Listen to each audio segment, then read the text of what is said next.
नमस्कार दोस्तों। क्या आपने कभी सोचा है कि रविंद्रनाथ टैगोर जैसे महान कवि के पीछे किस विचारधारा और किस व्यक्तित्व की छाया थी? उस छाया का नाम था देवेंद्रनाथ टैगोर। और आज हम देवेंद्रनाथ टैगोर का ही अध्ययन करेंगे। देवेंद्रनाथ टैगोर 19वीं सदी के एक महान दार्शनिक, समाज सुधारक और ब्रह्म समाज के प्रमुख नेता थे। वे केवल रविंद्रनाथ टैगोर के पिता ही नहीं, बल्कि भारतीय नवजागरण के मजबूत स्तंभ भी थे। इनका जन्म सन 1817 में बंगाल में हुआ था। वे ब्रह्म समाज के दूसरे प्रमुख नेता बने। मूर्ति पूजा, अंधविश्वास और जाति पात के विरोधी थे। उपनिषदों और वेदांत पर आधारित एकेश्वरवाद के समर्थक, नैतिकता, आत्मानुशासन और सत्य जीवन पर जोर, शांति निकेतन की स्थापना में महत्वपूर्ण भूमिका निभाई। इन्होंने सन 1839 में तत्वबोधिनी सभा की स्थापना की थी और तत्वबोधिनी नामक पत्रिका को प्रकाशित किया।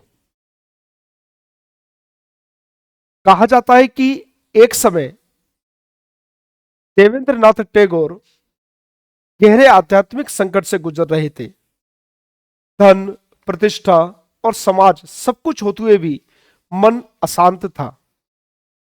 तभी उपनिषदों के अध्ययन ने उन्हें भीतर से बदल दिया। उसी खोज का परिणाम था शांति निकेतन, एक ऐसा स्थान जहां शिक्षा, प्रकृति, शांति और आत्मचिंतन से जुड़ी हो। यहीं से रविंद्रनाथ टैगोर की विचारधारा को दिशा मिली। उनका मानना था कि धर्म बाहरी कर्मकांड नहीं, बल्कि आंतरिक शुद्धता है।